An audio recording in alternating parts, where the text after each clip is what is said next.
Bulldozer মার্চের অংশ হিসেবে বরিশালেও বিভিন্ন স্থাপনা গুড়িয়ে দেওয়া হয়েছে। এর মধ্যে আছে সাবেক সিটি মেয়র সেরনিয়াবাদ সাদিক আব্দুল্লাহ, আওয়ামী লীগের উপদেষ্টা আমির হোসেন আমুর বাসভবন, প্রেসক্লাব চত্বরে শেখ মুজিবুর রহমানের ভাস্কর্য আর সাহানারা পার্কের ঘটনার পর বৈষম্য বিরোধী ছাত্ররা ঘোষণা দিয়েছে অন্যায়কারীদের কোনো ঠাঁই হবে না।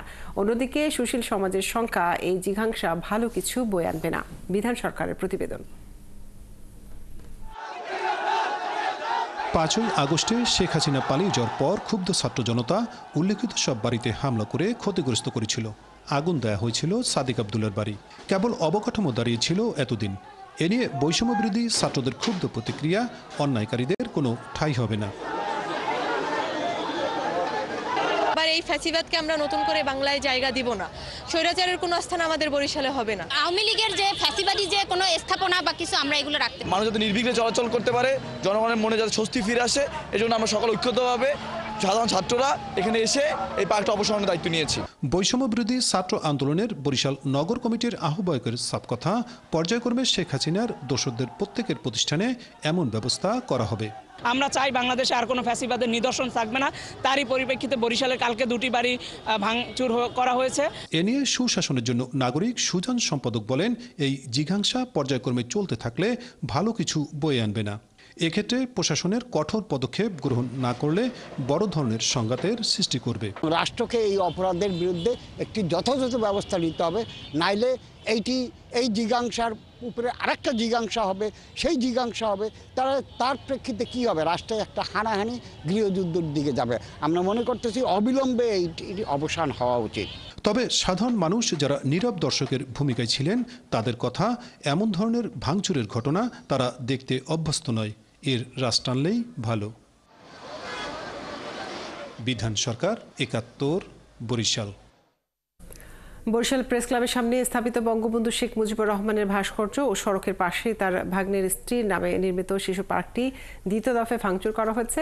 এছাড়া সাবেক মেয়র সাদিক ও আওয়ামী লীগ নেতা আমুর বাড়ি বুলডোজার দিয়ে ভাঙচুর করা হয়েছে। যেমনটি বলছিলাম, আমরা এসব বিষয়ে খবর রাখছেন আমাদের সহকর্মী বিধান সরকার, যুক্ত হচ্ছেন আজকের পরিস্থিতি জানাতে।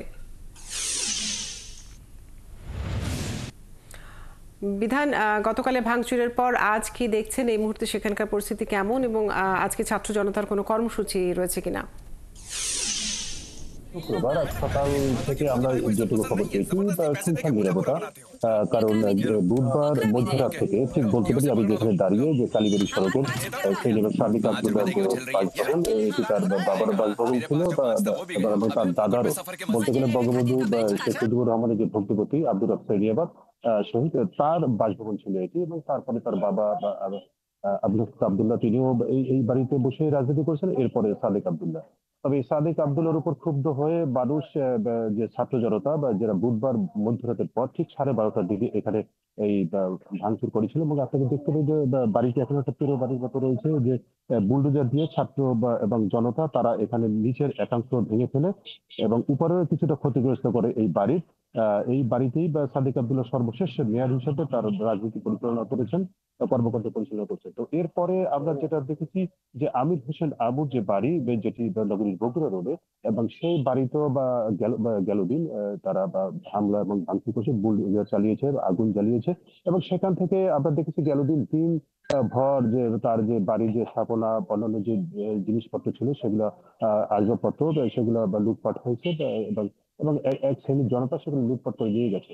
আর তারপরে গেল দিন ঠিক দুপুরের পর বা বলতে 3টার পরে শাহনার আব্দুল্লাহ নামের যে পার্কটি ছিল নগরীর সিএনবি সড়কে, যেটি অবশ্য যাতায়াতের ক্ষেত্রেও বেশ একটা দারুণ ভোগান্তি সৃষ্টি করতো, যেহেতু এটি ঢাকা বা কুয়াকাটা একেবারে মহাসড়কের মধ্যেই অবস্থিত ছিল। এই পার্কে এটি নিয়ে বিভিন্ন সময়ে স্থাপনা নিয়ে একটি বিতর্ক ছিল এবং সাধারণ জনতা বলছিল তাদের সমস্যা তৈরি হয়, বিশেষ করে দুর্ঘটনার শিকার হতে এই পার্কটিও বেশ ভালো দৃষ্টিনন্দন ছিল শিশুদের জন্য। সেই পার্কটি গেল দিন বুলডোজার দিয়ে শিক্ষার্থীরা ভেঙে ফেলেছে। এবং তাদের তো কথা আপনারা শুনলেনই, আমাদের যে প্রচারিত যে প্যাকেজে তারা বলছেন যে আওয়ামী সরকারের যে দোসর যারা ছিল, শেখ হাসিনার দোসর যারা ছিল, তাদের কোনো কিছুই কোনো স্থাপনা পর্যায়ক্রমে তারা একে একে এরকম করে ধ্বংস করে দিলেন, যাতে করে তারা বলছেন যে এই যে সরকার, এই যে বঙ্গবন্ধু যে ভাস্কর্য ভাঙার ক্ষেত্রে তাদের যে কথাটা ছিল, তারা বলছে যে বঙ্গবন্ধু থাকলেই কোনো মানুষ তার উপরে একটা থাকবে, দুর্বলতা থাকবে, তার উপরে একটা সমর্থন জোগাড় একটা সৃষ্টি হতে পারে, এবং যার ফলে সেই সমর্থন যাতে তৈরি না হতে পারে পরাজিত বা যে ফ্যাসিস্টের বিরুদ্ধে বিষয়ে যাতে কোনো কেউ আবেগ না দেখাতে পারে, সেক্ষেত্রেই তাদের এই যে কর্মসূচি, এবং তারা পর্যাপ্ত করবে। এবং তারা বলছেন যে যারা এই সরকারের সাথে জড়িত ছিল, জুলাই বা আগস্ট অভ্যুত্থানে ছাত্র শিক্ষার্থীদের উপরে যে গুলি চালানো হয়েছিল, তাদেরকে নিহত করেছিল, হত্যা করেছিল, এবং তাদের সে মদতদাতা যারা ছিল, যে আওয়ামী লীগের যারা উপদেষ্টা ছিল ওই সময়, মন্ত্রী বা এমপি যারা ছিল, সেই লেভেলের যারা ছিল, তাদের যে বিষয়গুলো তারা খোঁজখবর রাখছেন, তাদের কোথায় কি অবৈধ কর্মকাণ্ড রয়েছে ইতিপূর্বে, তারা কোথায় কি অন্যায় অপকর্ম করেছেন, এবং তারা কোথায় অবৈধ বা সম্পদ তৈরি করছেন, সেই বিষয়গুলো তারা খুঁজে খুঁজে বের করবেন এবং তারপর তাদের বিরুদ্ধে বিধান আপনাকে অনেক ধন্যবাদ। যুক্ত